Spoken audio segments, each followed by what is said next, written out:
৩ মাস ১০ দিন পর নতুন নামে খুলল গাজীপুরের সাফারি পার্ক। পার্কের নতুন নামকরণ করা হয়েছে সাফারি পার্ক গাজীপুর। আগের নাম ছিল বঙ্গবন্ধু শেখ মুজিব সাফারি পার্ক। আজ সকাল ৯টার দিকে পার্কটি খুলে দেওয়া হয়। গাজীপুর সাফারি পার্কের ভারপ্রাপ্ত কর্মকর্তা রফিকুল ইসলাম বলেন, গত ৫ আগস্ট সরকার পতনের পর থেকে অনির্দিষ্টকালের জন্য বন্ধ ঘোষণা করা হয় গাজীপুরের সাফারি পার্ক।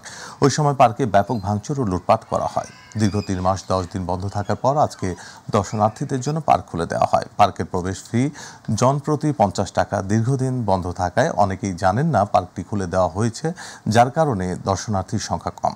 সাফারি পার্কে বিভিন্ন বেষ্টনীতে উন্মুক্ত অবস্থায় রয়েছে বাঘ, ভাল্লুক, সিংহ, বিভিন্ন প্রজাতির হরিণ, বানর, জিরাফ, জেব্রা, সাপ, কুমির, হাতি, ময়ূর ও বিভিন্ন প্রজাতির পাখি সহ নানা ধরনের প্রাণী।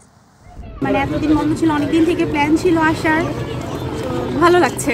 বন্ধ ছিল সাফারি পার্ক, এতদিন পর আমরা ফ্যামিলি নিয়ে ঘুরতে আসছি, অনেক ভালো লাগছে।